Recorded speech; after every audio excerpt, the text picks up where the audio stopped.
I'm back doing my podcast. I'm going to do my AEW review. We will talk about what happened on Smackdown on Friday. We will talk about AEW Collision. And we're going to talk about AEW All In. The pay-per-view just went off the air a few minutes ago. All in London. My video was sponsored by Fightful, No DQ, Joe Cronin, Steve Larson, Post Wrestling, JD from New York. I got more on the way, so hit that like button. I'll make it about maybe an hour and 30 minutes. I did want to show the, see if I can get that. Now, these are the highlights of the show. Did it really happen? Power 2 goes. Wait. That's not 3,000, is it? No. Survivor underwear splits against Jamie Hayter. Here are the highlights to AEW All In. We did see Sting help Darby Allin in that casket match. Bryan Danielson. The main event was very good. Fantastic main event. A great ending. A great moment. The American Dragon. Bryan Danielson wins the AEW Championship. He beats. He finally wins the title.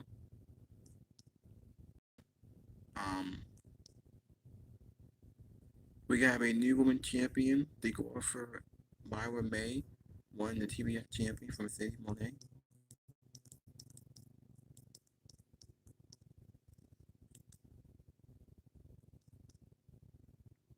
Surprise entrance.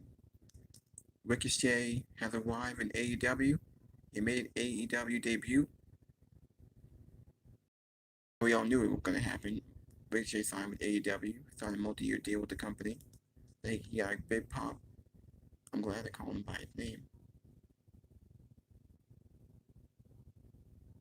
Sting made his return attack on Jack Perry. Dylan Garcia returns and attack MJF.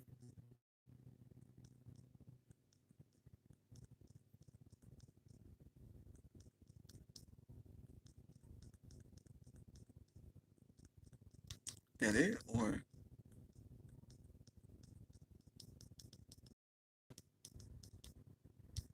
okay. Now this is the post show. That's the media. See what they have to say. Alright, hold on. I wait for the commercials. Come on now. Gotta wait for these commercials to leave.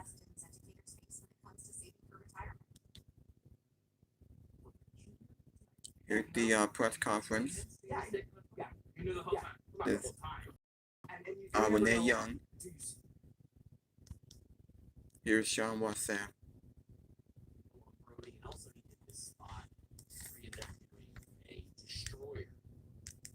Outside, which is very cool. The Bang Bang Gang's entrance, if you guys didn't see that, the camera work on that it was just phenomenal. Patrick, do you think Lashley, MVP, and Benjamin show up in AEW? Alright. Think about this. If you took all the AEW pay-per-views of all time, and you took all the WWE pay-per-views of all, I don't believe there is a sequel to all of what? That was a massive hit. Why would they have not done this? Was the 1950s before the days when they would franchise every successful. Holy shit! I thought there was just one also. I thought this was like 2013. I like Christian, and he's been great. He's had a renaissance in his career, but we already saw him face Swerve for the world title. Now these are the matches. The final countdown: title versus career with Swerve and Bryan Danielson. Tony Storm versus Myra Bray for the AEW World Championship. TBS champion Britt Baker and Mercedes Moné. Will Ospreay and MJF for the AEW American Championship. We had the coffin match for the TNC Championship with Darby Allin and Jeff Perry. FTW Championship, Hook versus Chris Jericho. The AEW World Tag Team Champions, FTR versus the Acclaim versus the Young Bucks. We had London ladder match for the AEW World Trio Championship, the Big Bang Bang Gang versus House of Black versus the Mystery Team versus Parksy, Christian Cage, Nick Cage, and Killswitch. We don't need him in the world title mix at this stage of the game. Alright, now who else can I, alright. Still at that level, or under one. Do you think that said, because it is different than what everyone else is doing in American wrestling, if we had to get rid of titles, do you think that if you had the pen, if it was your choice, would you take a risk, roll the dice, and get rid of the tag titles and have everyone focus on a trios division instead, or would you go the traditional route and maybe break up trios teams to have tag titles? This is a loaded question. If you're talking about me, fan friendly match. Willow and Steph, as always, look very good together. Crowd responded really well to the Stokely and Ishii spots. Stokely halfway. Really, Stokely was great in his role. He knew exactly what his purpose was in this match. It wasn't to do some flashy moves and impress everybody. Like he knew exactly what his role was. I thought Stokely was the main attraction. You sure they And really, I think I told you. we needed to figure like Ishii to play that contract giant kind of person. And I thought they were great together. So all of this kind of worked out to be like a good bit of promo for an all out match. How do you feel?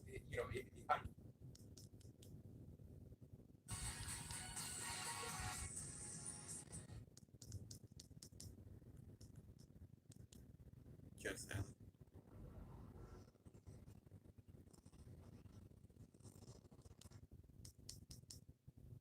It's Bryan Danielson.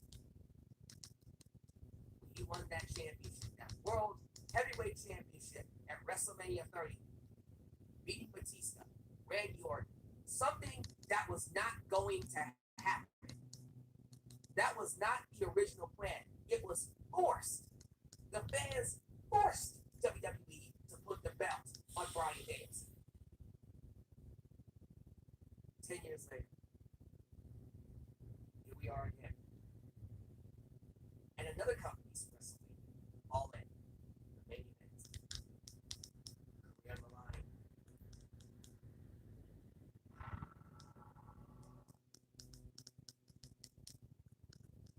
Haven't seen the Solemn Octor. Oh, you got like 10 more minutes. Alright.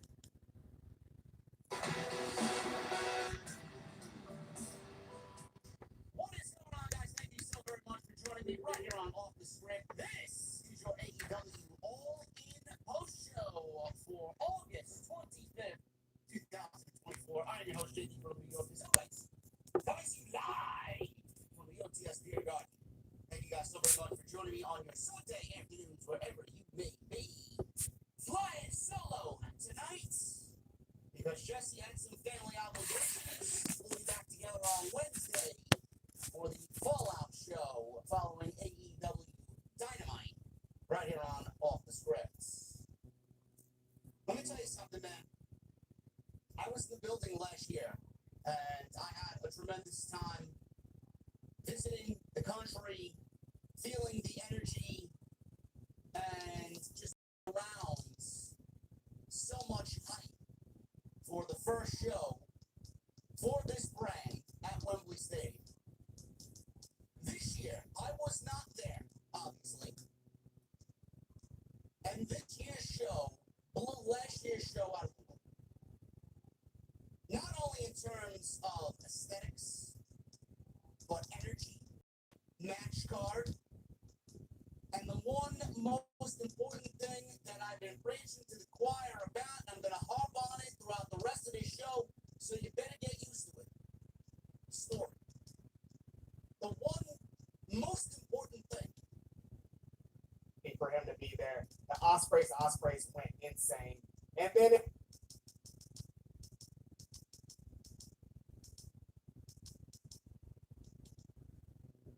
I don't get it. I don't get it. I don't get it. You talk to you. I know so much about wrestling, right, Ma? Yeah, I know so much about wrestling. Wow, let me know. Alright. That's it. Now this is oh whoop, my bad. Now this is AEW Collision. They put last night. I don't think they put live or pre-tape. That's the countdown. That was yesterday. The countdown to All In, 20-minute pre-show. This is the AEW Collision that happened last night. The AEW trio teams. Amari challenges Jeff Jarrett and Carlos Wells. Hook faces a Big John before fighting Chris Jericho. Chris Doki, Jay Leto, and Kasadi for the first time ever. Willow Natty collide.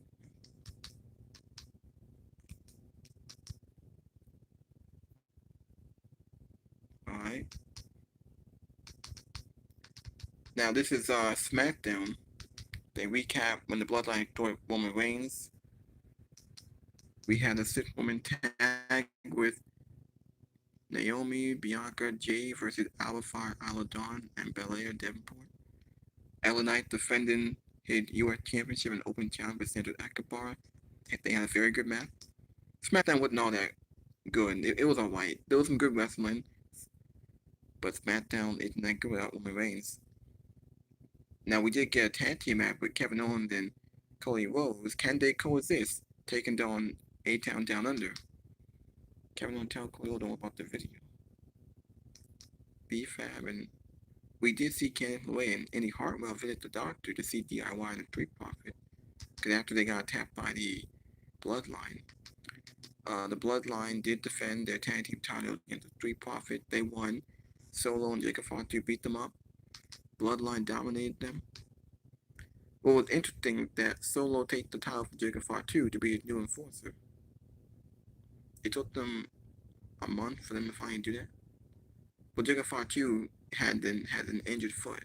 He wearing a cast on his foot, so he can't wrestle. The crowd was even saying, "You can't wrestle." I didn't do the saying that because with the cast on his foot.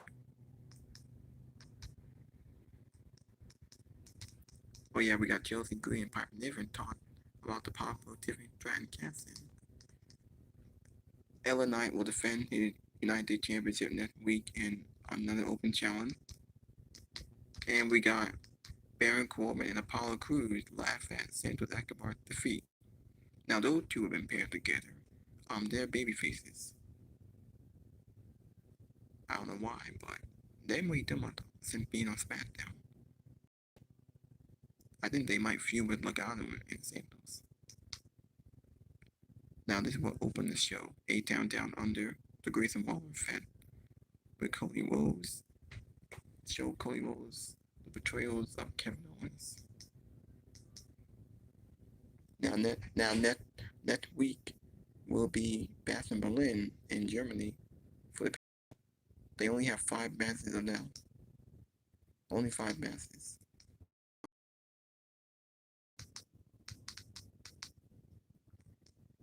Now, I actually did not do reviews on Friday out of time.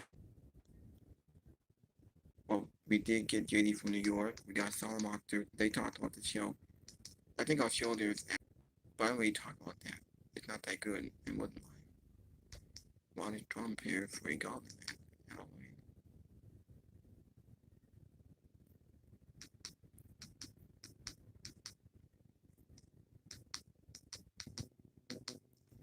Alright. We get signed with AEW. Game changer or channel changer?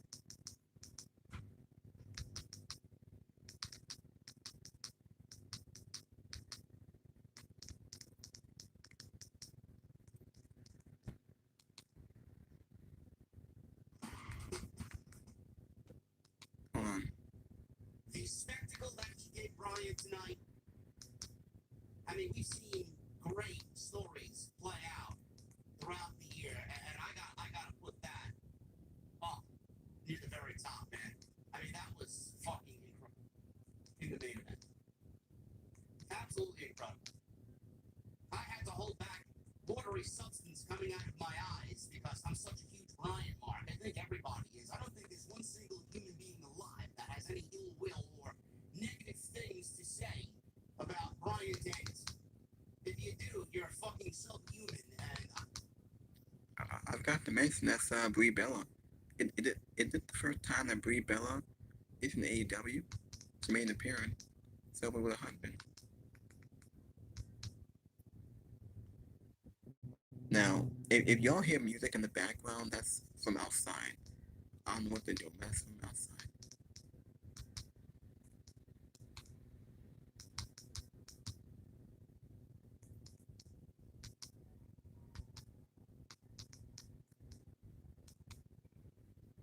I know.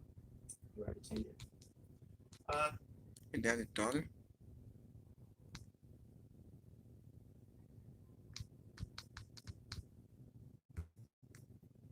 His daughter's all grown up.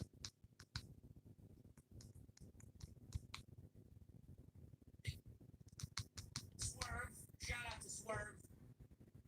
You know, his World Championship title run did not get off to the greatest of starts. And I'll harp on that as many times as you need me to, man. I mean, I don't know what the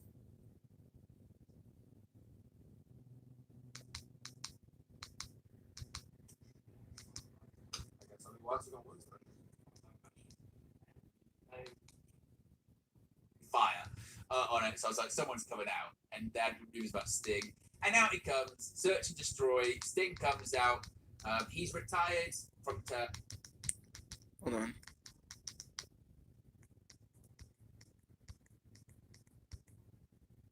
Making sure there's no more here.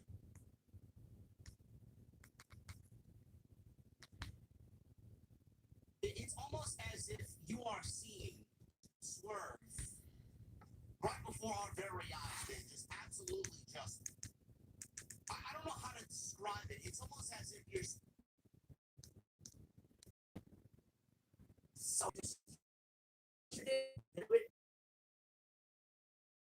That I have here. Also, Pat came super over. Yes, another one of those guys who didn't get that moment last year. Got it here. So, for whatever reason, we got the with that doing like the full on like Dudley's tribute spot with the legs up, headbutt, and they get the tables. So the only thing I'm thinking is because this is supposed to be sort of spiritually.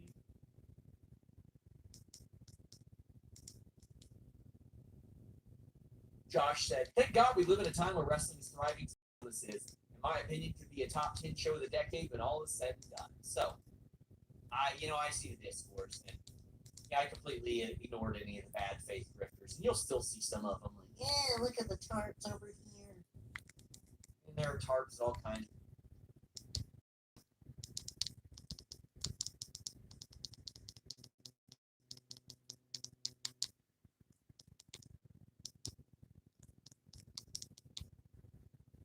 That's the crowd go right along there. Like the women's match was so good. Like that maybe could be my second favorite match of the show, just with the elements and how the match they actually executed it. But yeah, those 4 matches are probably the ones.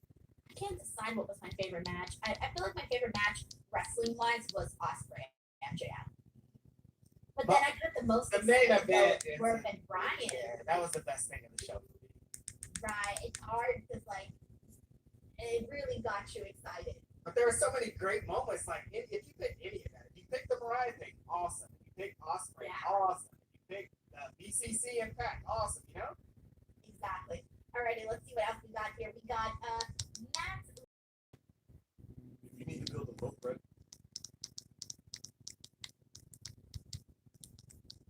Sound mark the sound off.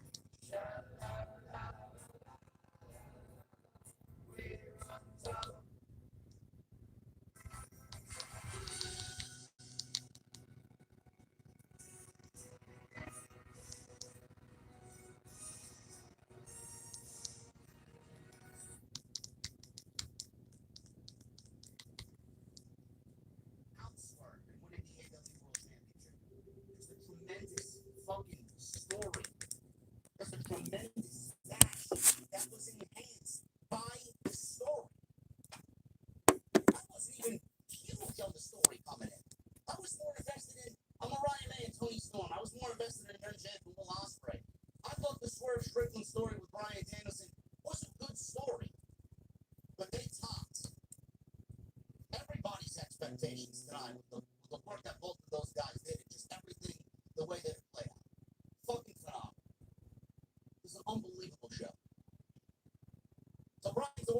champion. We will discuss tonight where I think they go as we head into All Out. We already have two number one contenders. We got Darby Allin, who is the number one contender, who is a number one contender, I should say, because he won the Royal Rampage a couple of weeks back on Rampage. And we got Christian Cage, who won the Casino Gauntlet match tonight. And a lot of people were wondering why he won the Gauntlet match and not Adam Page. So we got two number one contenders, and we could potentially see this be Bryan's run right here. Darby Allin and Christian Cage. What about Adam Page, who apparently everybody predicted to win the match? I'll give you the reason why Page did not win. I agree with you guys. I would have loved if Page won, but if Page won, then we had no reason for him to come out and interfere in the main event.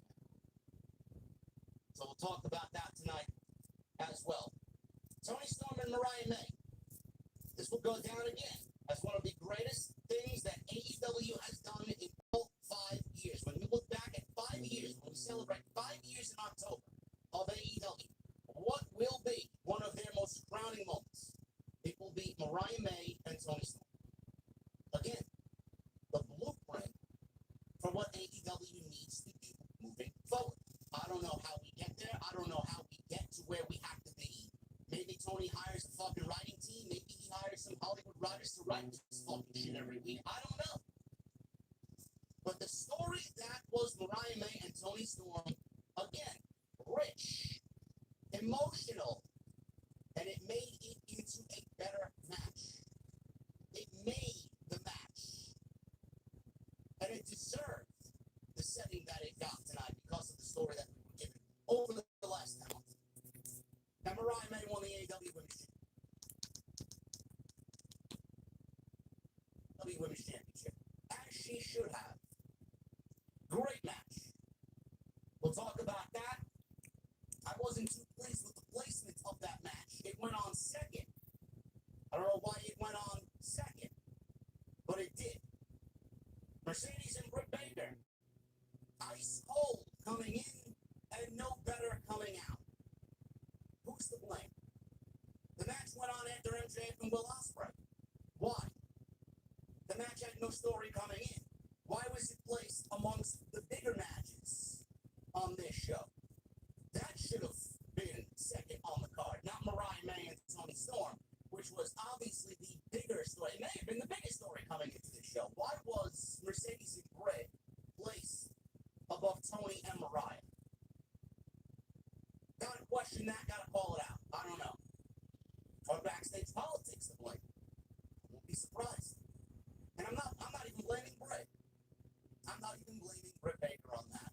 I don't think Britt had anything to do with that. I don't even think Britt wants to be here anymore. To be quite honest with you, she wrestled as if she doesn't give a shit anymore.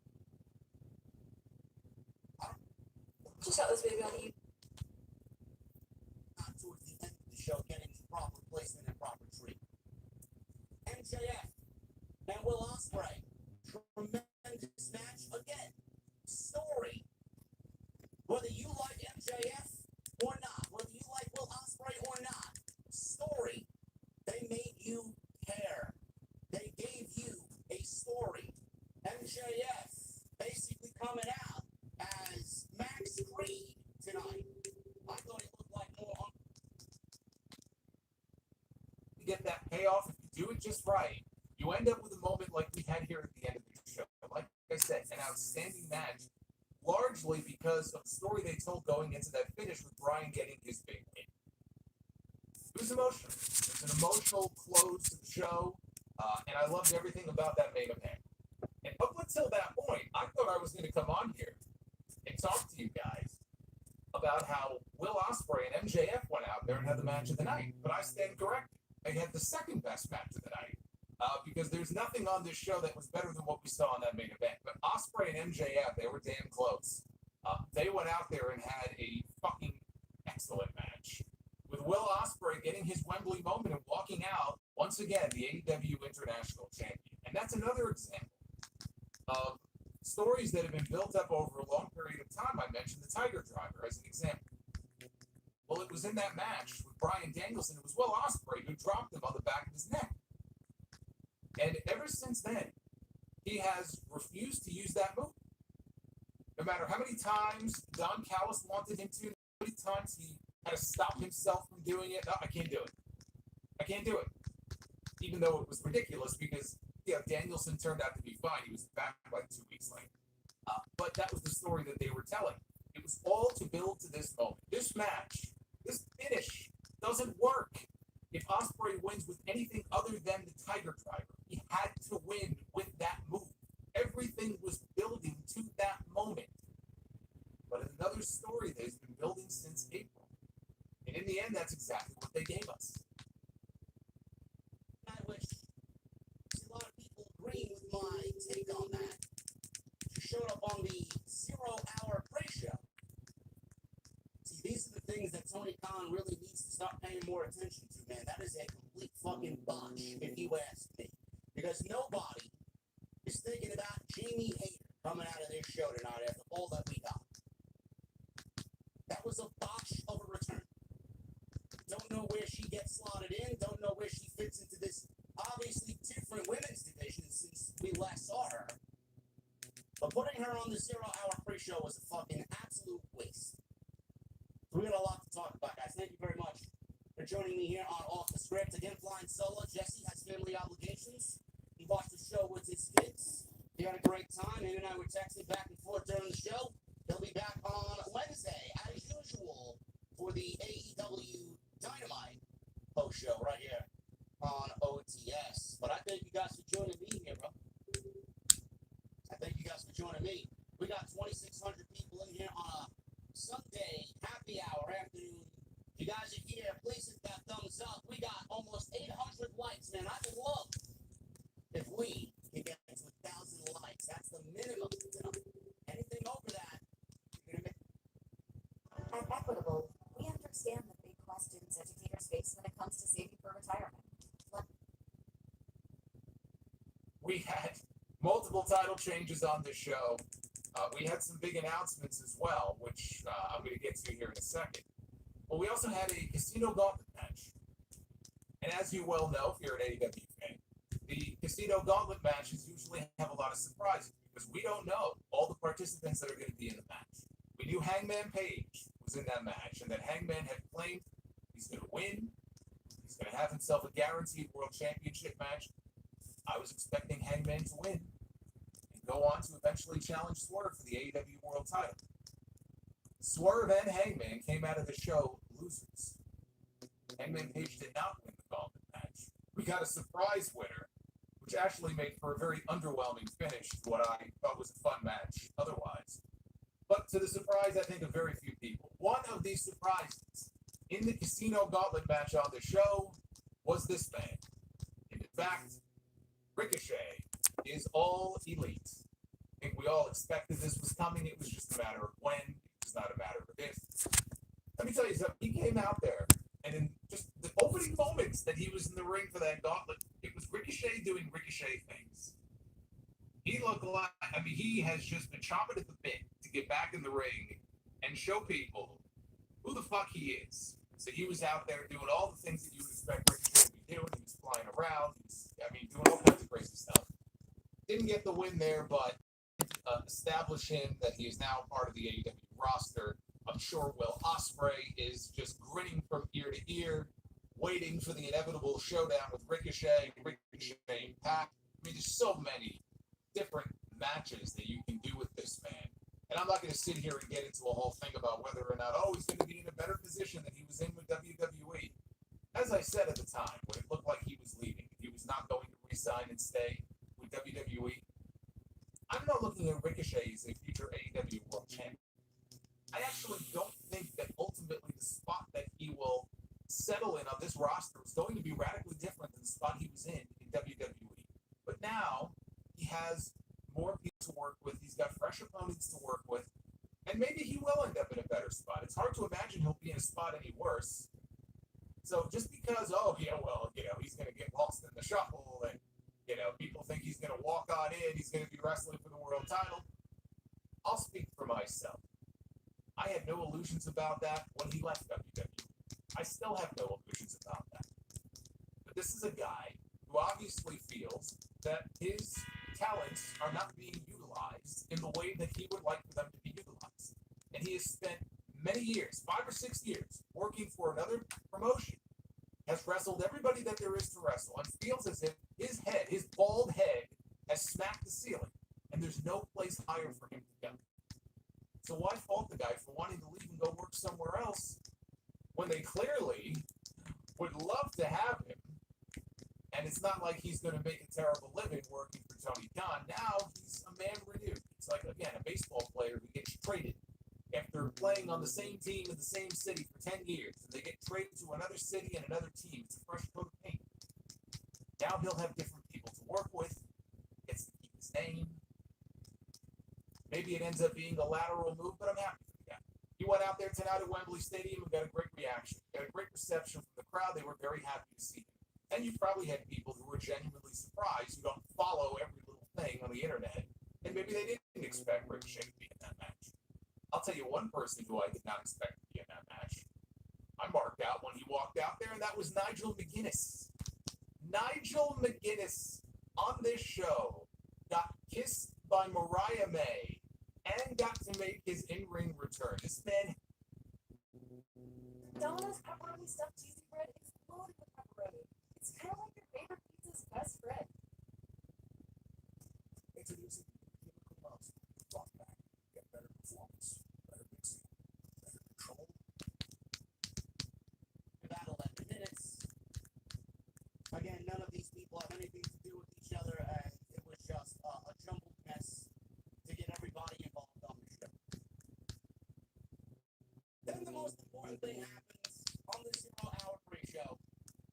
And we got Saraya, who came out with a number of her family members, and she was not involved on the show in any sense of the word. She did not get a match. She did not have a feud coming into this thing. So Saraya came to the stage with Harley Cameron and the entire Knight family.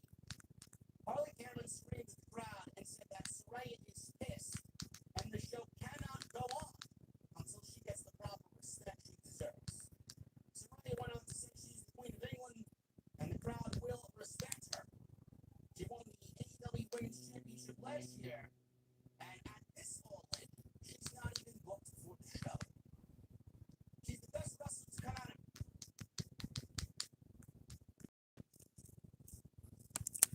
of Good My Work commentary. We had Good My Work commentary is also going to be talking about it.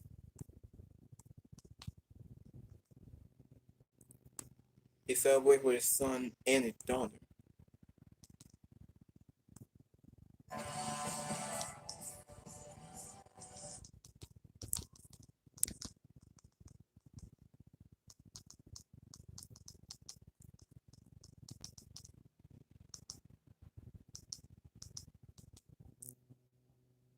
Mercedes, Gerald Bentley with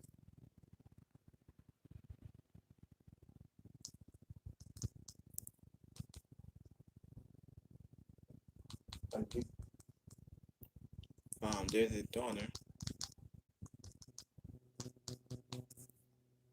Harvey, Christian.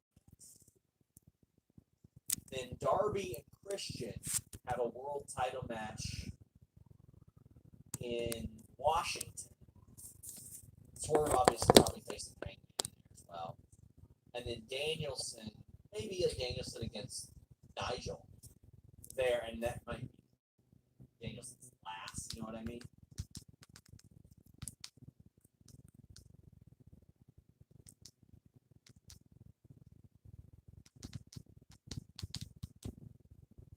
Barry Sports highlights.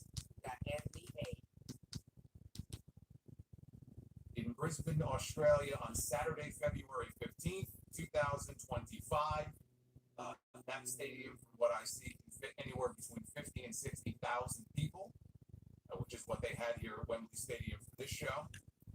But it's not just their Australia debut, it's AEW Grand Slam coming to Brisbane. Traditionally, Grand Slam is an episode of Dynamite, and they usually run Arthur Ashe Stadium out here in Queens, as they're doing next month. So this is a little bit different. Now, they did not specify whether or not this is going to be a Dynamite or it's going to be a pay-per-view, but We got who's talking about the return of Jamie Hayter. Nobody. Moments like this should be special. It's all about the moment. If you didn't factor this into the main show, what are we doing?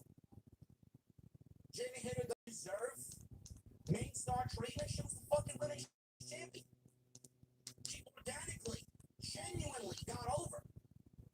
And you want to put her in a fucking nothing feud with Saraya? Well, because Saraya needs to be involved in the show, yeah, let's put them on the 0-hour pre-show. There's one thing that Tony Khan doesn't do right. It's time management, which I will talk about at the top of the show here.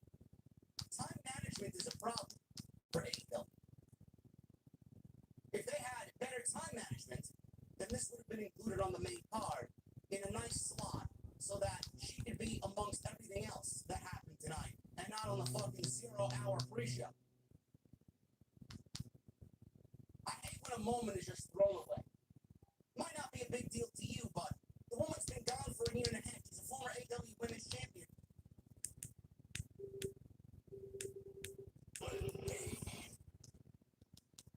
Oh, well, that's why you Might as well just skip some of this.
Hold on.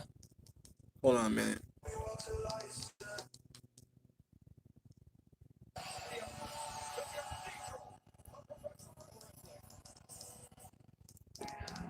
That was the end of the show.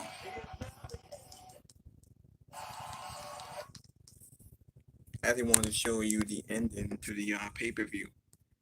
The moment when Bryan Danielson won the AEW World Championship.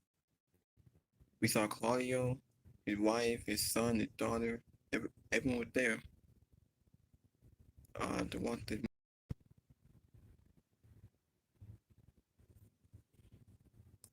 It was a great moment.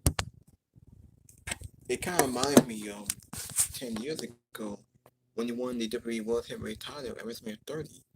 Just think about how great that storyline was and how great that moment was 10 years ago.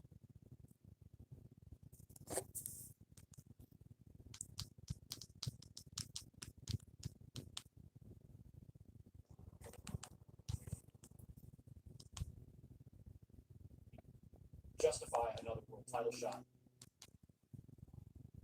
You know what you think of the main event situation, the scenario, what Danielson is going to do, how long is he going to hold the title for, and when he's going to drop it. But overall, man, especially the main event, it delivered and then some. It was just a very, very emotional, fun main event.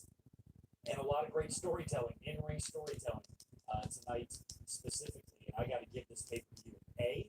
I'm not sure if I'm going to give it an A+ or an A++ or a 9.9 out of 10, but I can't give it any lower than an 8.5. I really enjoyed the show, and I thought they were incredibly on point with their match timing and their pacing of the show. They've been really good about this lately. I think there was one or two shows in AEW's history that ran really long and got to stick up the fans' ass. Now they're chomping at the bit to complain about AEW having long shows. But lately they've been cramming all of their pay-per-views in within a 4-hour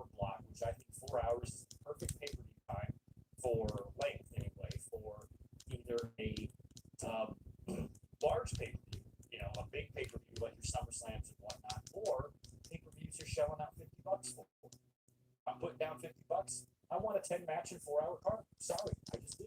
And they've been really good about keeping it confined to that 4 hours. I think once you start approaching 4.5 hours, bleeding into 5 hours, now and then you also have the 0 hour of the kickoff that can really burn the fans out. And lately AEW's been a lot better about that. And the fans, they had a couple of pockets near the end of the show where they might have been a bit gassed, but they woke back just very, very engaged and great crowd tonight in Wembley Stadium as a fan at home. Now, I'm on the Pacific Coast. I'm in California. I had to get up and watch this thing at 10 a.m., so I did get a little bit of a late start, and I had to backtrack a little bit. We're going through the results here. I didn't see any of the 0 hour matches at all, even though I do have the results of these written down, and we will talk about some of the announcements that we heard on tonight's show. So there's your little intro here. I'm going to say hello to everybody in the chat and kind of get a lay of the land here, see what you guys thought. Please let me know your grades of the show in the chat. A, B, C, or D, 1 through 10, good, bad. So physically, he's not quite in the state that he used to be. So he goes up and he just lands with all of his body weight on the other person. That's what this was. So he crushed him with it. Dustin ended up getting the pin. So Dustin Rhodes, man. Dustin Rhodes has been on a roll recently. For those who don't know, Dustin Rhodes is a 2-time champion at the moment in Ring of Honor. He has 2 different tag team titles. The 6-man belts and the regular tag belts in Ring of Honor. He has the tag belts with Sammy Guevara, the 6-man belts with the Von Erich boys. And he comes in here, he rolls on into Wembley and picks up the win. This man is on a roll of late. After the match, the heels attacked, and that left Kevin Von Erich all alone. And Matt Taven got up in his face, only to get the Iron Claw. Better, I think, Taylor Swift and the concert tour that she did over there at Wembley Stadium, I think that was still set up. But whatever AEW did to work around that or maybe incorporate that into their own setup, I thought looked great. I thought this looked better than last year's. Seriously. I thought this looked tremendous this year. They knocked it out of the park with the stage setup, with the aerial shots of the crowd. We got some aerial drone shots during some of the entrances, just overseeing the ringside area. Everything they did was perfect aesthetic. Really love the environment that they created for all of it.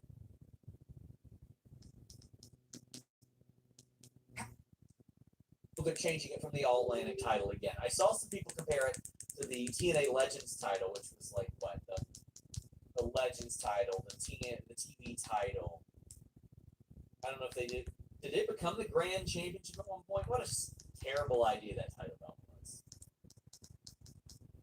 But it changed a lot of things. I think Eric Young held every version of it, but he's like, no, give me back that international title.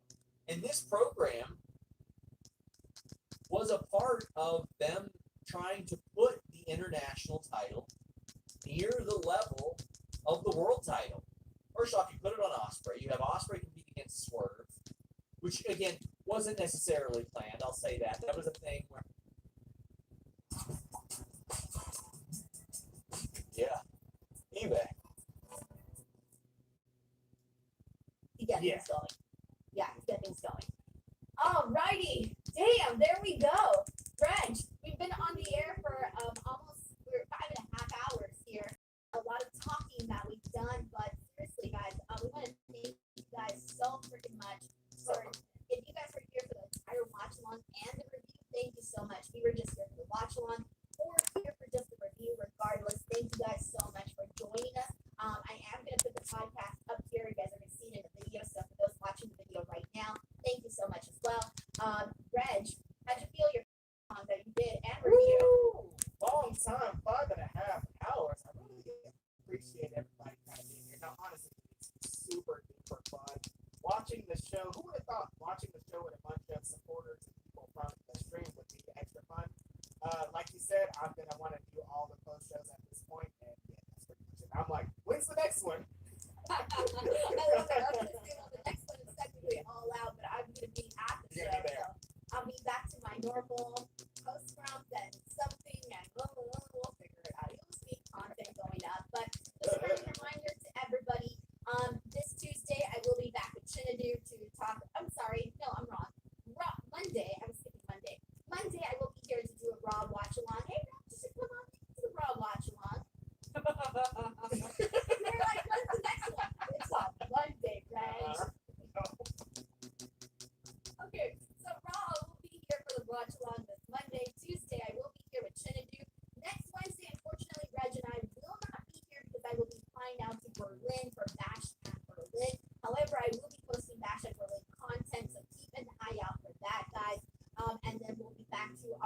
normal stream next week, and then I will be at All Out. So a lot going on. But Reg, what do you got going on? This week I don't have anything. It's just regular. Check out registration.bandcamp.com. Appreciate you. Let's fucking go. Alrighty. Thanks so much to John Taylor here, who says always try to show up with the hashtag Cali Connection. We appreciate Everyone that. who showed up, and if you stayed for an hour, you stayed for a minute, you stayed for Yeah. Will Ospreay.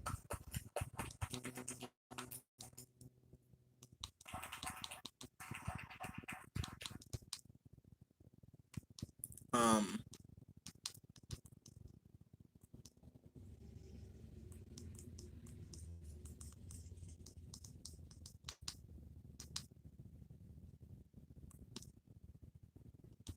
made that for like what, 5 hours. Flat. There's nothing we can do about that. Crowd was flat, which they were in.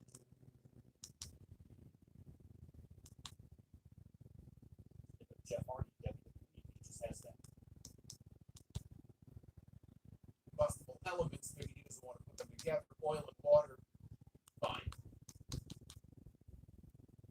In the middle of the giant swing, and then a black arrow from Pac before hitting dives.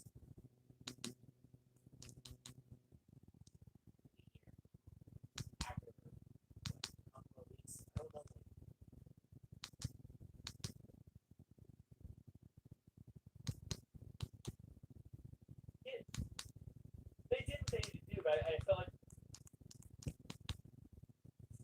Oh, I'm gonna say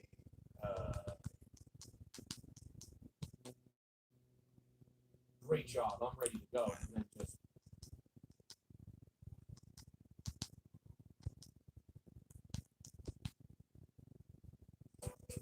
what is circle?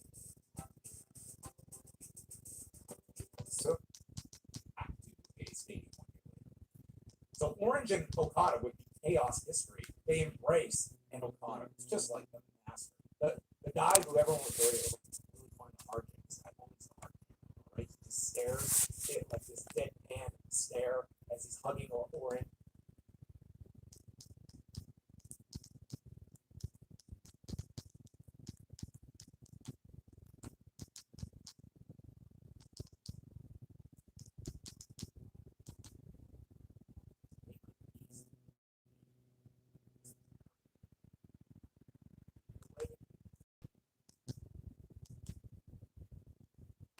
Russell. How quickly the next one ended. I felt like this one aged well. Mercedes Moné was a gigantic favorite on Bet Online AG. She was one of my picks this week.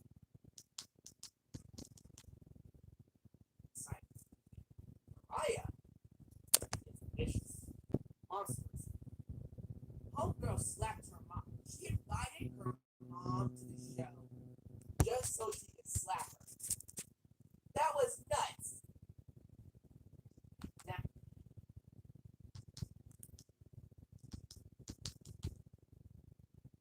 Anderson, who had a super chat earlier, I'm not sure if I did. Oh, no, I did. I got that one from you about the final countdown. Good to see, as always, Jimmy in here from Sweden. I hope you enjoyed the show. Titanium Titan, good. Chucked a ladder at his face, and then hit a brutal kill switch onto a chair that was set up. alongside Pac are the new Trios champions. It's great to see Pac in his Wembley moment.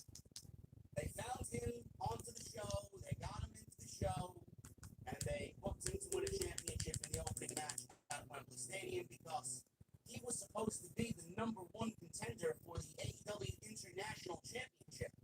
They gave that to Will Ospreay because MJF and Will Ospreay was obviously the bigger match for this particular show. So now Pac is the Trios champion, and he's already called out the winner of MJF and Will Ospreay for the International Championship at All Out. So not only did he get his Wembley moment, but he's getting a Chicago moment as well, because as 1/3 of the Trios champions, Pac is now going into Chicago All Out weekend, and he will be wrestling Will Ospreay for the International Championship. Banger income. So good for him. There's nobody more deserving than Pac. Nobody. What this also means is Pac winning a championship. This kind of makes you theorize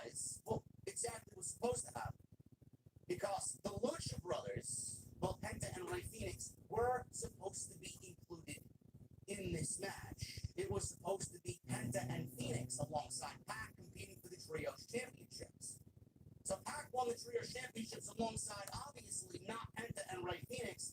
So it makes me wonder, were Penta and Ray Phoenix supposed to win the Trios Championships if they opted to stay with the company? Now, the rumor is that they'll be in Orlando and that they will be headed to WWE when the time is right. Penta is coming up on free agency, and Phoenix is coming up on free agency. Both September and this current month, August, both of them will be finished with AEW. Supposedly. That's the rule. So, were they supposed to win the Trio Championships, being that Pac won it with Claudio and Yuta instead? I don't know. But regardless, I'm glad Pac got his moment. His Wembley moment. It's all about moments. So, they fucked up on the Jamie Hayter moment, but they got it right with the Pac. Now, Christian Cage, you guys are not aware, Christian Cage, he won the Trio Championships alongside the Patriarchy, and he said that he's going to be on this odyssey to win all of the major singles championships in AEW, and that is including the AEW World Championship. He's going to find his way back to the AEW World Championship. He said this while holding the Trios Championships. I want you guys to keep that in the back of your mind. Christian Cage is no longer the Trios Champion, so what's going to happen in regards to that promise he made on Collision several weeks ago? Just keep that in the back of your mind. I thought this was a fun match to open the show. Nothing overly spectacular, nothing that you haven't seen before. I am so desensitized to ladder matches nowadays, man. I feel like we see an overabundance of ladder matches in pro wrestling, not only with WWE, not only with AEW, but everywhere. I think we need to scale back on the ladder match and start making the ladder match special. Because I feel like every time we see a ladder match, there really isn't anything that you could do to do anything innovative. I mean, we've seen it all. We've seen it. The first ever ladder match that I saw was Razor Ramon versus Shawn Michaels at WrestleMania 10. Now, that wasn't the first ladder match. There was a ladder match between Shawn Michaels and Bret Hart on a Coliseum video in 1992 that I don't really know how many people watched that. I mean, it wasn't Shawn Michaels and Razor Ramon level at WrestleMania 10 at Madison Square Garden, but that was the first ladder match that I've ever seen personally as a pro wrestling fan. And you thought what they did in that match at the time was innovative. Imagine what people do now. We've seen everything. We've seen every shape and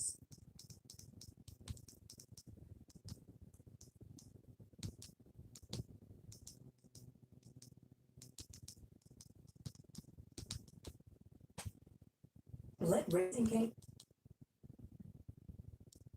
Mariah May. She is the #1 contender for the AEW Women's Championship against timeless Toni Storm. She's out there with Luther, is Toni Storm. Mariah May, she's out there after turning her back on Toni Storm after winning the Owen Hart Cup Invitational in one of the most savage beatdowns in AEW history, one of the greatest endings to AEW Dynamite of all time. What was that ending? Excellent. It really took the feud to the next level. Now, they kind of fizzled out after that. I thought what they did was perfect. It needed to happen then to get this match here. But after that, it kind of fizzled out. A couple of pull-apart brawls. There was a couple of vignettes, one by Toni and a couple by Mariah. Barricade, then walked over to her own mother. Now you would think that Mariah May is going to walk over to Mother May and give her a nice hug, right? Only the second time that her mom is able to be there live to watch her daughter perform. Mariah May walks over to her mother and smacks the shit out of her. I mean, she hauled off and she slapped this woman hard across the face. Her own mother. I love this woman. I love. I'm sorry, Forbidden Door will be going to London, not Wembley Stadium, I don't believe. They didn't announce it for Wembley, they just said London. So that's cool. That's going to be in August. Now, All In next year is in Texas, and that's moved to July. So basically, Forbidden Door and All In swap positions, kind of, moving from July to All In July, Forbidden Door down to August. And now we're going to get another Grand Slam just a couple of months after we get the New York Grand Slam in Australia. So, Toni eventually makes her way out to the ring, and Storm's entrance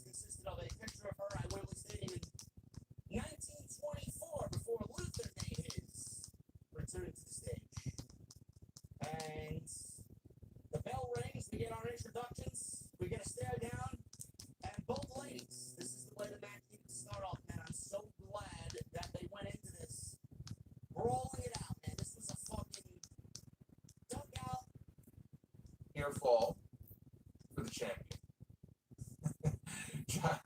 Justin says Mariah's mom got slapped like she didn't gift a Nintendo Switch for Christmas. Let me tell you something.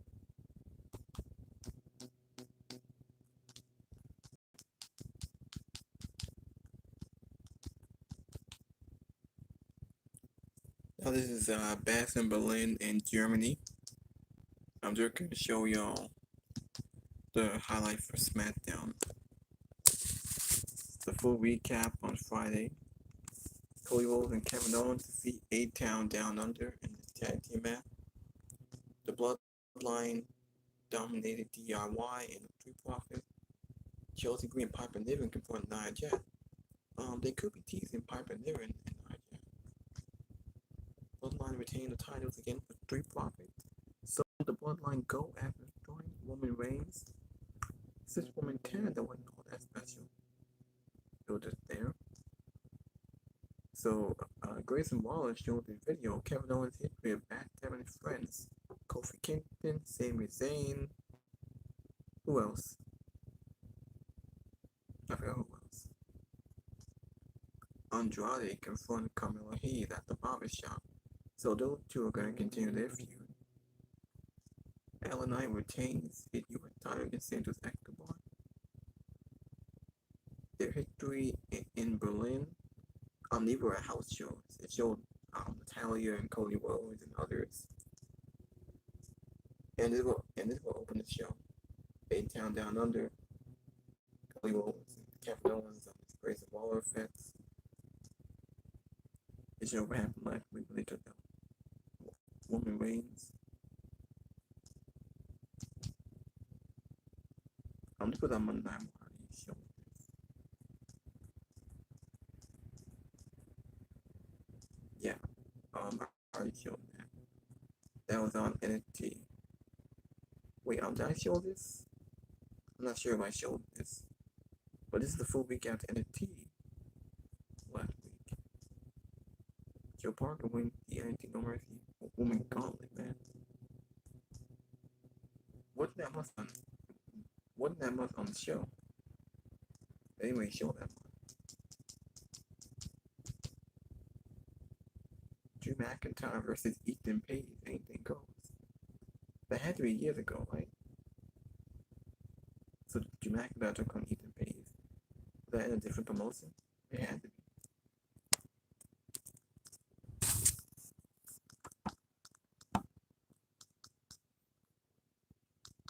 Wait. Terry Crews. Montez Ford in 2014 WWE tryout.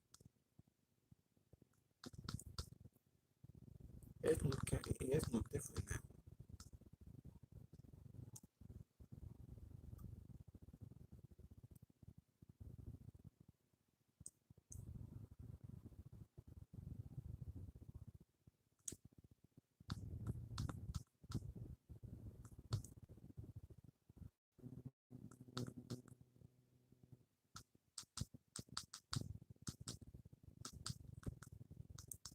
Okay.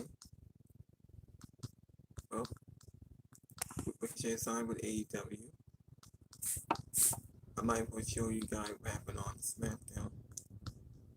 In Now this is JD from New York. His Smackdown review on Friday. I'm going to show some of it.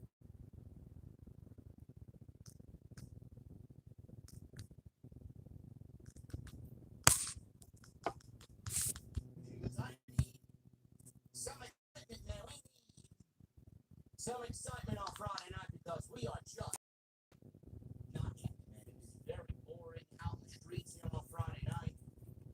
Not to say that it's a bad show, but I sound like a broken record every single Friday. I come on here and talk to you guys about Friday Night Smackdown. There's just nothing exciting about the show. Now, if you are excited about the show, God bless your little teeny tiny hearts, man. Sit there and rain on your parade while your show is utterly boring.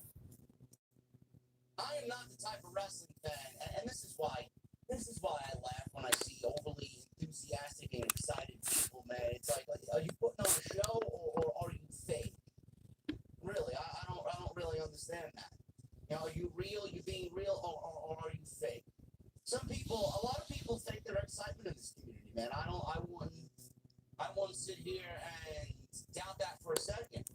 But, you know, the real people, the real fans, the people that want actual storytelling and great professional wrestling, you know, we're getting okay shows. The in-ring product is not the problem for WWE. It's just the fact that when Roman Reigns is not there, you can tell that the show is just on fucking autopilot every single time. We had to go through 4 months of this shit.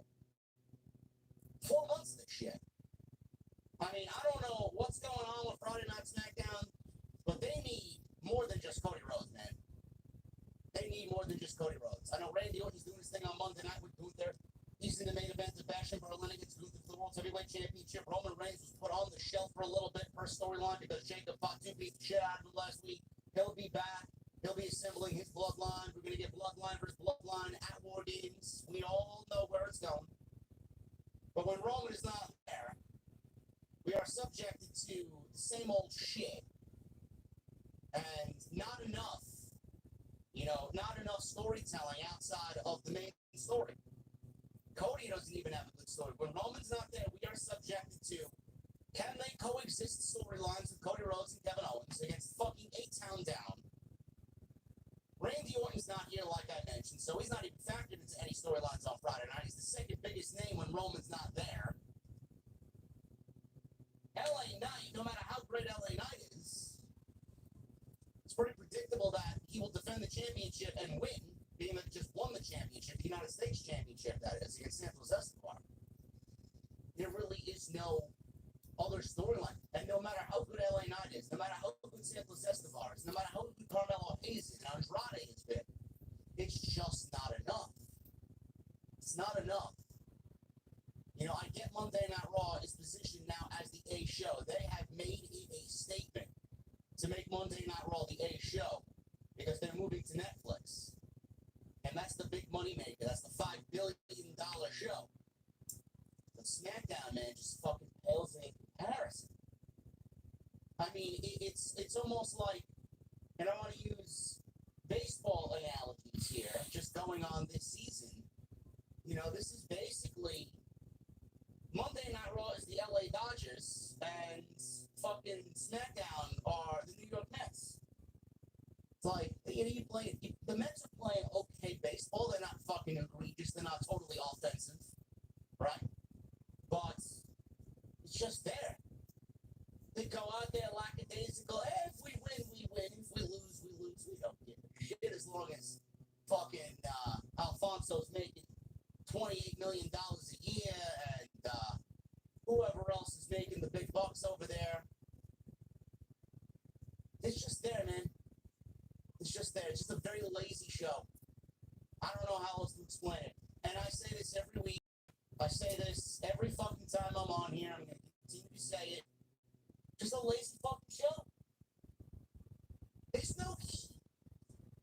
There you go. There's no heat to Friday Night Smackdown. Though Washington, D.C. was fucking loud tonight. I'll give them that. They were very energetic. They were very invested in the show. They paid decent money. Good money to sit there. A sold-out show for WWE on a Friday night. Good for them. But there's just no heat to these shows. There isn't. We've got 2 more weeks till SmackDown reaches the USA Network. Hopefully we get a rejuvenated SmackDown, and the build to Bad Blood with Roman Reigns being back will take us to where we need to go, because right now it's just more of the same. Tonight on SmackDown we got a Can They Coexist Pal storyline between Kevin Owens and Cody Rhodes. Those two will battle for the WWE Championship at Bash in Berlin. Can they coexist? They teased Kevin Owens. Can be trusted. Can Cody trust Kevin Owens going into Bash in Berlin? Wow, man. That's some exhilarating stuff right there, man. How long did it take you to come up with that fucking storyline for tonight's show? Holy shit. They went into tag team action against 8-Town Down Under. Another makeshift tag team that started out at the open of the show, and that was the main event of the night. LA Knight, he defended the United States Championship against Santos Escobar in what I thought was probably the best match of the whole night. I enjoyed that very, very much. LA Knight is doing what he needs to do as the United States Champion. team titles on the line. Solo Sikoa took the tag team title away from Jacob Fatu to give it to Tangaloa. And it was Tangaloa and Tamatonga defending the tag team titles tonight against the Street Profits. Also a very good match. But why did Solo take the tag team title from Jacob Fatu and make him the full-time enforcer, which I guess we already knew? Are we going to get Jacob Fatu versus Roman Reigns? Are they protecting him from that? Well, maybe we get Solo versus Roman Reigns. Maybe we get Solo losing to Roman Reigns and then getting booted from his own bloodline. Because he's going to have to acknowledge the tribal chief, and they will not. I don't know. We don't care. They do. We will see what happens. But Smackdown was just there. We'll talk about it. We'll go over all the hot points tonight and get you guys out of here in a relatively quick fashion tonight. So I want to thank you guys very much. Here on Friday night, follow me on social media at J6, Twitter, Instagram, TikTok, and Cameo. I am trying to figure out, because I just downloaded a new simulcast.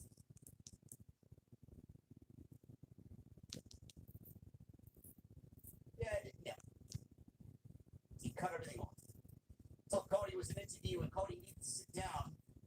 Cody grabbed the microphone and was about to do his usual spiel. Washington, D.C.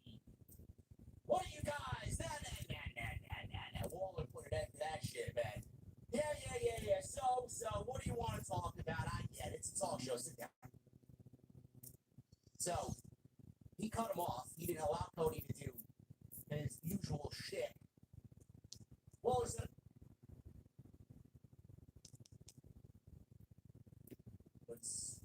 To bring physical evidence of Kevin Owens' past history coming back to haunt him once again, and Cody Rhodes is putting too much trust in Kevin Owens, and the same thing that happened to all these men in the video package is going to happen to Kevin and Cody Rhodes. I mean, it's just paint by numbers shit. It's like the most basic of white paint. In this set. Do I think Kevin Owens is going to turn on Cody Rhodes? I don't. I think Randy Orton is going to turn on Cody Rhodes. I think after everything we've seen up until this point, there's just no reason to believe Kevin Owens is going to turn heel. And if he does, what difference is it going to make? We've seen this time and time and time again. Kevin Owens is a huge babyface. Why do we need both Randy Orton and Kevin Owens to go heel? Randy Orton is so much of a heel that he makes up for it just by himself. You don't need to turn both of them heel. Cody Rhodes and Randy Orton is going to be a very long and drawn-out feud. There's a lot of history there. I do not want to see Kevin Owens go heel. I think that would be the wrong move. They're going to tease it up. They're going to cast doubt upon everybody going into Bash in Berlin. Because let's be real, what else is there as far as this match? What is the attachment? What is the emotional investment in this match? There's nothing. Two friends going at it because Cody felt like it was the right thing to do to reward Kevin Owens for battling alongside him, helping him ward off the bloodline. Outside that, there's nothing. But I'm looking at Randy Orton, and I'm looking at him coming back to Smackdown, and I'm looking at him being upset that Cody Rhodes gave him a championship match, Kevin Owens, and not Randy Orton.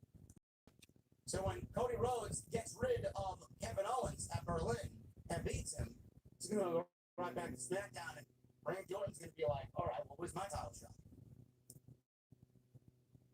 KO is going to lose, and Cody's not going to give a title shot to Randy Orton. Why would he do that? I don't know. Or I could be completely wrong. And both of them go heel, and Randy Orton and Kevin Owens both battle Cody Rhodes throughout the rest of the year. I don't want to see that happen, but we'll see. I don't know. Not much happened in this opening segment. Very, very paint by numbers stuff. Set up a tag team match at the end of the show, and Cody versus KO should still be a banger at Bash in Berlin for the WWE.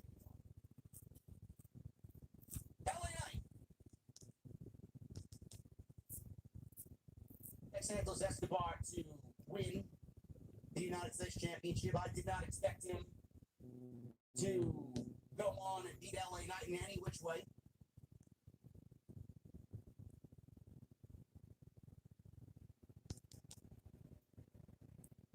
Tell you what, I will tell you. No, I don't want to see that either. That would actually make Charlotte look like a bad wrestler. Actually,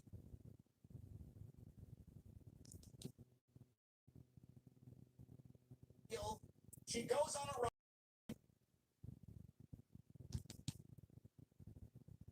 The other option as to why he took the title away from Jacob Button is because I feel that the tag team titles being on Tangaloa and Tamatonga, you just envision them being the tag team champions.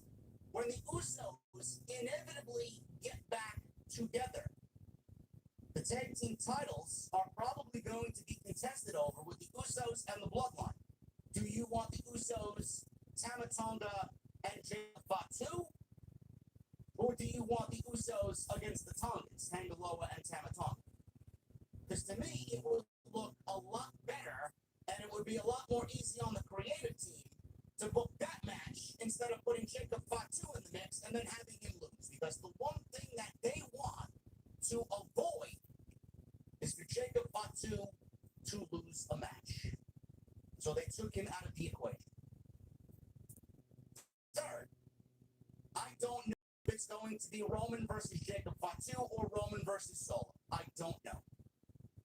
But I also came up with the thought or the idea that they took the tag team title off of Jacob Fatu because he's going to be the special enforcer, and they're going to put him one-on-one against Roman Reigns to play off the fact that Jacob Fatu put out Roman Reigns for the 3 weeks. And then when we get to that debut episode on the USA Network, get Roman Reigns versus Jacob Fatu in a one-on-one match. Now, we don't need for it to go 20 minutes and be a banger. It could go 3 minutes, and then we could get some bloodline angle at the end of the show where we get Jey Uso returning, and we get Jey Uso or whoever else they want to add to Roman's side, as Roman is going to need backup. We don't know. Maybe they're saving Jacob Fatu for that, and that's the reason why they took the tag team title off of him as well. I don't know. But it certainly looks like to me, with Solo Sikoa taking the title off of Jacob Fatu and making Jacob Fatu the special enforcer or the personal enforcer, the bodyguard for Solo Sikoa, it certainly feels and looks like we may be getting Solo, who does not win the WWE Championship, does not beat Roman Reigns. I cannot see, in any sense of the word, how we get Solo not getting kicked out of this group. How many more times is he going to parade around as the tribal chief and then go into a title match with Cody and lose, or battle Roman and get his ass beat and look like a fucking schmuck? Don't you think his boys are going to look at him as not really a tribal chief? He will be coming off like everybody really looks at him now as a cosplay tribal chief, a secondary tribal chief. Did we see seeds planted tonight with Jacob Fatu being made into the personal enforcer of Solo Sikoa? Did we see seeds planted of Solo's eventual demise from the bloodline? I don't know. Could be. Because if you look at the way things are going right now, we got 4 right here. We got Solo, we got Tamatonga, we got Tangaloa, we got Jacob Fatu. That's 4. But then you got Roman. Who needs backup? Roman, Jimmy, Jay. We know that's going to be the 3. Are they going to get Sami Zayn involved? That would be great. The Bloodline and the Honorary Usos. That would be fantastic. I would love to see that. But there's this one thing hanging over everybody's head, and it's called Hikuleo. What's a Hikuleo? Well, he's the brother of Tamatonga and Tangaloa. He's a part of the Tongans. Where's he going to fit? Is Hikuleo going to join Roman Reigns as the 4th guy on the original Bloodline? No. Now, it's the original OG bloodline with the original tribal chief against the renegade bloodline, the new bloodline. Hikuleo is going to be the big what if. He's coming in. He's already signed. We just don't know when. I would love to see Sammy. I think Sammy fits the whole fucking vibe perfectly. He loves Jay. He and Roman had obviously that beautiful segment happen at the Royal Rumble last year. Imagine them getting Sami Zayn back, man. That would be fucking tremendous. That would be great television. But Hikuleo is where's Hikuleo going to land in this thing? Hikuleo joining Roman Reigns really doesn't make any sense. Who the fuck is it? Who is it to this audience? Now, if they kick Solo Sikoa out and he loses, whether it's to Cody or to Roman, and he's got to acknowledge Roman as the tribal chief, his boys may look at that and say, this is weak, and kick him to the curb. He'll have to eventually come back to acknowledge Roman. He acknowledges Roman. He begs for forgiveness. They bring him in, and he wants to get back at his own creation. Roman, Jimmy, Jay, and Solo against Jacob Fatu, who's the leader, Tama Tonga, Tangaloa, and Hikuleo, which I believe they trademarked the name Tonga. I don't know. Is that the War Games match? Sami Zayn is going to be a wild card. We don't know where he fits in. We don't even know if he fits in at all. But Solo alongside Jacob, WWE is not going to be able to contain Jacob Fatu for too long. I mean, that's like caging an animal, a wild fucking animal, and just all that time being caged up, man. You let him out, he's gonna wreak havoc over everything, man. You're gonna see fucking casualties left on. You can't keep him contained as a fucking enforcer or a bodyguard. I mean, give me a break. Because the way that I see things playing out long term, we're talking about the long game here. Roman and the original bloodline now have to stop this renegade bloodline led by Jacob Fatu. Solo Sikoa and Roman Reigns is not the match that they're leading to going into WrestleMania season. I cannot even fathom that happen. That would be awful. Who the fuck wants to see that? That's a Smackdown main event minimum. Minimum. The way you gotta go is Roman Fatu at WrestleMania. I'm not doing Roman versus Rock at WrestleMania. DraftKings is Flow Track and lets me follow my money every step of the way. You can buy my two favorite things. WrestleMania, I'm doing Roman versus Fatu at WrestleMania, Cody versus The Rock at WrestleMania. Those are your two big main events. Unless they want to do Cody and Randy at WrestleMania and then Rock and Roman at WrestleMania. I don't know which way they want to go. Let's stick to the bloodline and Wargames. Solo Roman, Jimmy, Jay versus Jacob, Tama Tonga, Tangaloa, and Hikuleo. Tola Tonga. It's the way that I'm seeing it play out. I do think that Solo has basically written his own demise by making Jacob Fatu the enforcer. We'll see what happens. He wants Cody. He will get Cody. I don't know where Roman comes in. Does Roman get Jacob Fatu a bad blood? Does he get Jacob Fatu on that debut episode of Smackdown on USA? I don't know. According to Paul Heyman, we're only in the third inning. We've been in the third inning for like the last 3 years. The longest fucking third inning I've ever seen, man. We've already expanded our bullpen. If that's the case. Paul Heyman said we're in the third inning at SummerSlam last year. It's not been a year, a little bit too long. But it sounds like the family, the Anoa'i family, is deep in the bullpen. They got fucking relief pitchers ready and waiting to come in at any given moment. I don't know. The Bloodline and the Street Profits. Tag team titles on the line. They had control over the Profits. They had control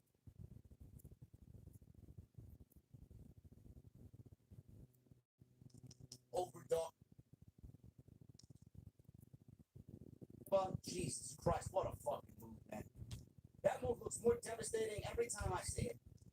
Solo then hits the Samoan spike on both Johnny Gargano and Tommaso Ciampa, and the Bloodline slip up. Good stuff. Tag team match was very good. Post-match attack was chaotic. Solo was very emphatic with his Samoan spikes.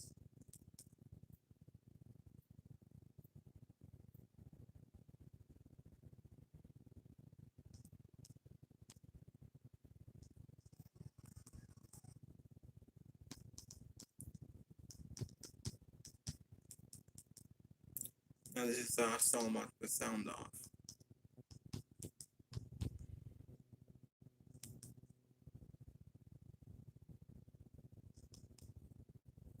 Not the night if he is going to turn on Cody Rhodes. Rhodes did not happen.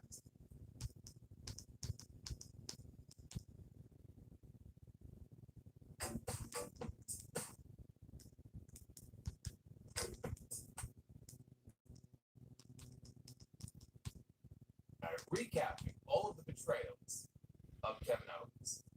Would he or would he not? That was the question going into the main event tonight, which was Cody and KO taking on Grayson Waller and Austin Theory. Perennial losers here on Smackdown. That's all they do. That's what they're here for. They show up and they lose. But they serve a purpose.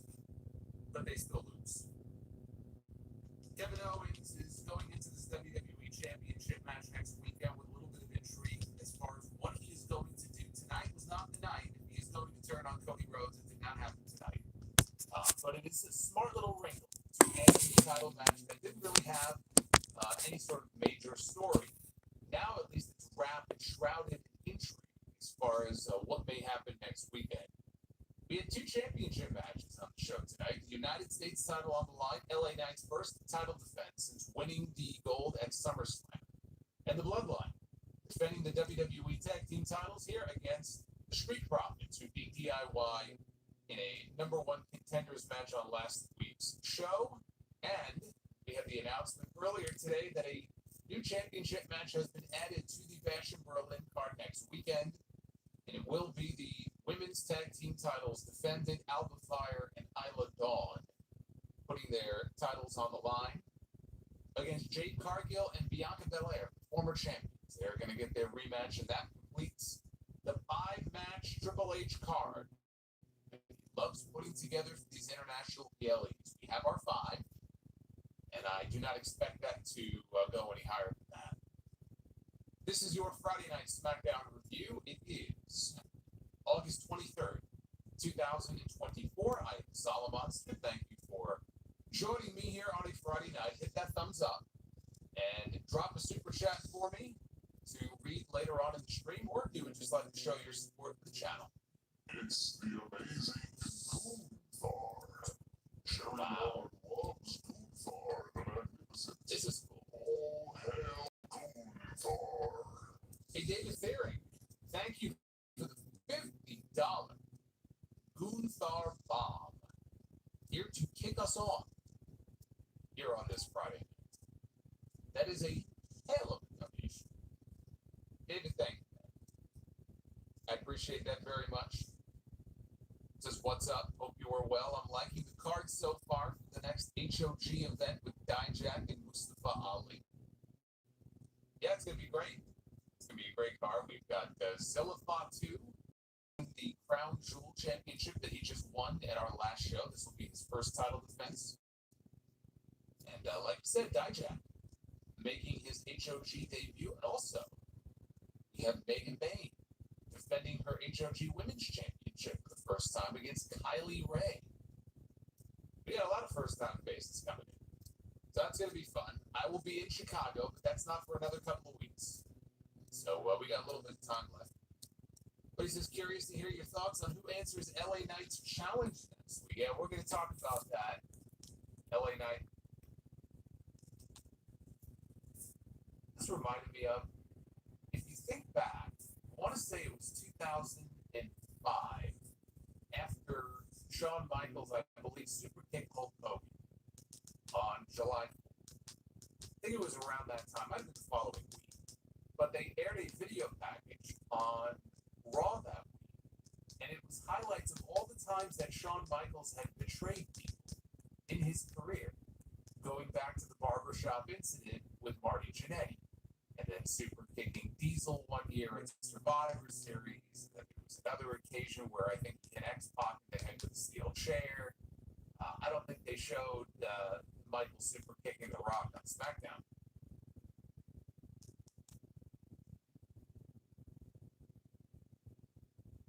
Take it quick. So Owens charged into the ring. We had a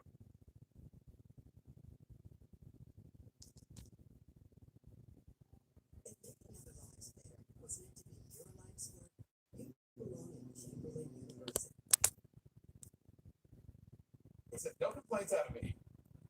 I thought it was great. I enjoyed watching the old footage here.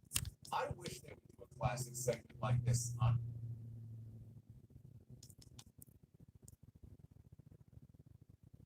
Back into things. Because remember, Jay and Sammy are supposed to get a tag team title match whenever Sammy comes back against the Judgment Day.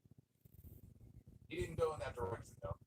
He said, since I'm going to be the undisputed WWE champion, there's something wrong with the tag team titles. He said, Jacob Fatu, step up. So Jacob's got, one half of the tag belts. He steps up. He goes, Jacob, give me your title. Fatu kind of looks at him, takes the title off his shoulder. He goes to hand it to him. He goes, as a matter of fact, don't give it to me. Give it to Tonga Loa. Tonga Loa was dressed to wrestle. That should have been the first sign that something was going down here. He wasn't in a suit this week. He was actually dressed for combat.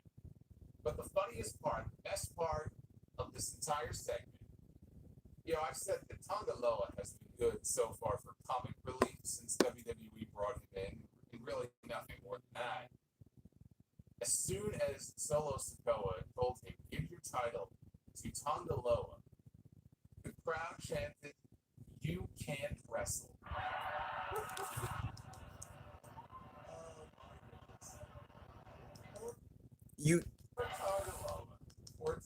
You can't wrestle. I said this for like 10 years in 2013, any longer than that. The you can't wrestle chant is the most disrespectful but pathetic chant in the company. Fan chant you can't wrestle. Clearly they don't know what the wrestler puts themselves on every single week when they wrestle and perform. Now I think the crowd was just saying that to be funny because Tonga Loa, he hadn't really been in the ring, unlike Tama Tonga and Jacob Fatu. Now he couldn't be in the ring more because Jacob Fatu can't wrestle because he had that calf in his foot. Because he sold his foot injury. So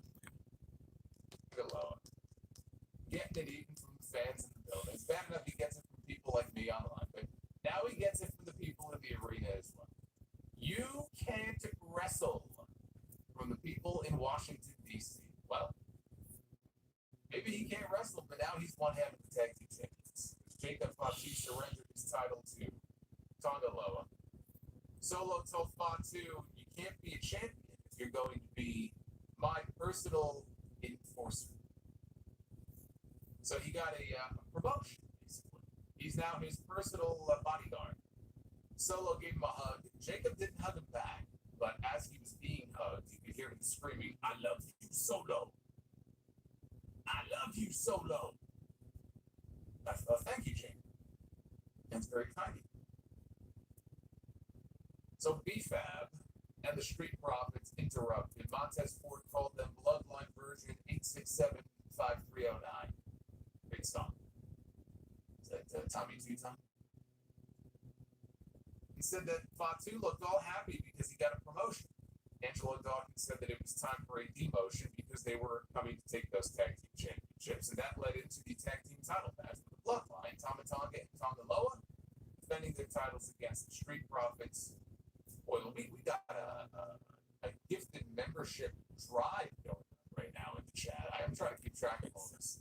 We had 5 from Bobby, then we got 5 from Wolfman, then we got 5 from Fire Panda, and we got 5 more from David Perry. So we are up to 20. 20. You gentlemen, I think you all love Solo. We got a lot of love for Solo in this chat. Put those fingers up. That's right. The real tribal chief. I love you, Solo. So we got our tag team title match here. Tonga Loa was working over Montez Ford after a commercial break. He went for some kind of pop-up move. Montez Ford countered with the DDT.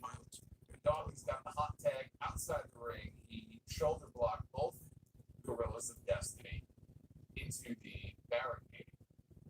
And Ford followed that up with his giant leap over the ring post. He barely cleared it. It seemed like he actually caught the ring post on his way out over it, but wiped out the heels on the floor. Jacob Fatu, that he was at ringside for this match, along with Solo. Jacob Fatu ran over, and he super kicked both Street Profits with the walking boot. He used his walking boot foot. Tamatanga then threw Dawkins into the ring, hit his flatliner finish, and then he pinned him to retain the titles. The match was okay. You know, they heated the Street Profits back up a little bit over the last few weeks just to beat them. But it was not without interference from Fatu. So we'll see if we get another round. I suspect we will. A round 2 between the Profits and the Bloodline. After the match, the Bloodline continued to work them over when Johnny Gargano and Tommaso Ciampa, they ran out. Bloodline, though, got the better of them with Fatu hitting his up Samoan drop on Tommaso. I just want to say something. The theme song for DIY is fucking garbage. It is terrible. It does not fit them at all. I wish they changed it. I wonder how long they'll be a tag team. Cause they've been a tag team for like over a year now. They won the tag team titles. Hopefully maybe Ciampa goes heel. They could reunite the Way with Austin Theory and Johnny Gargano. Maybe. Tommaso Ciampa. Solo Sikoa, a Samoan spike to Johnny Gargano. Picked up Tommaso Ciampa, hit him with a Samoan spike as well. The Bloodline stood tall to end the segment. DIY running out was a surprise. I just thought the way things ended with them last time, they were going to be stuck in purgatory for a while. They wouldn't see them for a while. So, I mean, it was good that they were out there. Of course, they got laid out. Both of them got laid out, so that wasn't great for them. So I wouldn't say they came out of this looking like roses, but maybe we're headed for a 3-way. I think that's possible. We get a 3-way match at some point, DIY, Street Profits, and the Bloodline for the tag team titles. It'll be very interesting because, again, there's a lot of speculation about the Lucha Brothers. And I think the fact that they are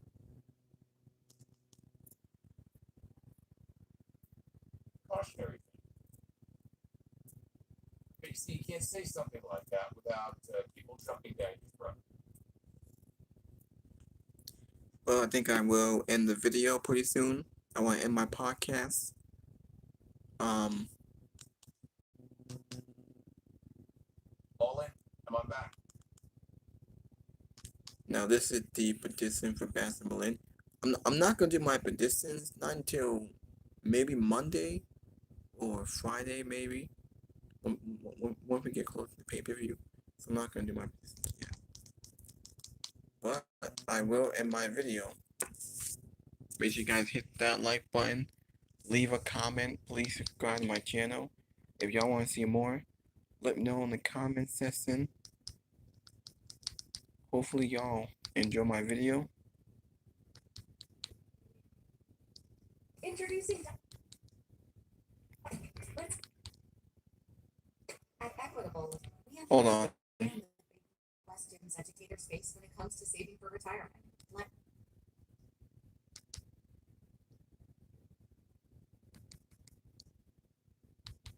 Wait.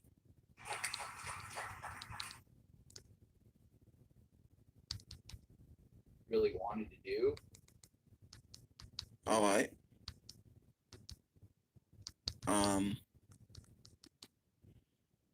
Three things just a second. Gave it an A. Amy Thomas gave it an A. Then the rest of the